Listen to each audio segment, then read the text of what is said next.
बिस्मिल्लाहिर्रहमानिर्रहीम अस्सलाम वालेकुम दोस्तों की हाल चाल है। तुसीं देखदे पैरशद अली टीवी तो मैं तुहाडा मेज़बान मुहम्मद गफार। सब तो पहले चैनल सबसक्राइब कर लो, बैल आइकन का बटन दबा लो, हर आने वाली वीडियो तुहानूं पहुँचे। तुसीं वेखो रोज़ की निस्बत इंशाअल्लाह बा फजले खुदा चंगे चंगे जानवर तुहाडे वास्ते नीली दे कढ़ के लैके आई दे ने। अल्लाह के हुक्म नाल नीली तो गल हट के गल कोई नहीं, क्योंकि काम ही अल्लाह के हुक्म नाल नीली ते करीदा ते इलाका साडा नीली दा ही है। तो फिर जानवर भी इंशाअल्लाह कोशिश करी दे चंगे होवन, जायज़ मकूल होवन। इंशाअल्लाह आए कि कट्टा लैके असीं हाज़र हो गए इंशाअल्लाह प्योर नीली दा इंशाअल्लाह ब्रीडर बिल्कुल निक्की जी बूथी निक्का निक्का सिंह इन्हें मोड़ के मोड़ी जा रहा। चिट्टी चिट्टी अख मन मन दी इनू कहंदे ने, बिल्कुल बल्ब जगी जाते हैं बकाया इंशाअल्लाह। तो कोली यदी निशान भी है नहीं, धुन्नी भी है नहीं गी, वेख लो बिल्कुल हर शै कैमरे की नज़र। पुट्ठा बड़ा प्यारा एक हड्डी का यह कट्टा बिल्कुल देख लेना तुसीं।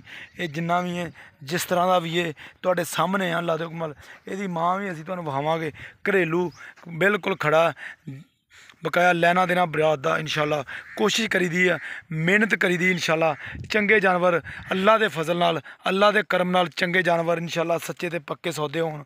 ए वे लो इहदे कट्टे का मुल 1,05,000 डिमांड पक्की पक्की है। ये कोई कमी कताई इंशाअल्लाह नहीं, बकाया लैना देना बरात दा इंशाअल्लाह। ए वेख लेना तुसीं, जिहड़े मेरे वीर नूं किसी नूं भी पसंद आवे इंशाअल्लाह राबता नंबर हुंदा 0302 38 44 697। इसे नंबर ते WhatsApp ईमो बनया। ये वेख ये तुसीं करनी है कॉल। ये इंशाअल्लाह कन्नी बिल्कुल लंबी बूथी निक्की सिंग मोड़ के बिल्कुल इन्हें निक्का निक्का मुड़ी जा रहा।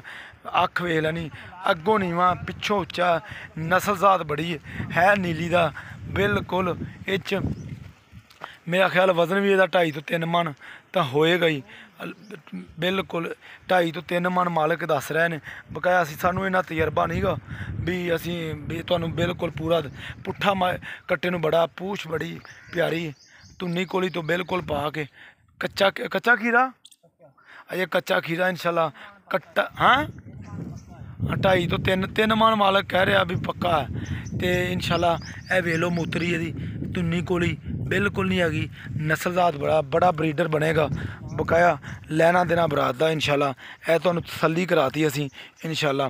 पुट्ठा ए वेख लेना, पुट्ठा बड़ा चौड़ा और पुट्ठा करेगा भी इंशाअल्लाह, बड़ा प्यारा कट्टा बनेगा। यदि माँ तुहानूं मजीद वहाने इंशाअल्लाह। ए देख लो आजा यार, एदी माँ वा एदा कट्टा है। ए वेख लो अजे ये मालकां दा कहन कि 15 तो 16 लीटर 16-17 पट्ठियां ते पहलन देंदी रही है। ऐतकी इन्हें दूजा वारा सूना बकाया लैना देना बरात दा इंशाअल्लाह। उम्मीद करांगे ये वीडियो तुहाडे पसंद आएगी। लाइक तो शेयर तो कमेंट माशाअल्लाह दे करने। मिलते अच्छी तो बेहतरीन वीडियो नाल। अल्लाह निगहबान, पाकिस्तान जिंदाबाद, पाक आर्मी जिंदाबाद।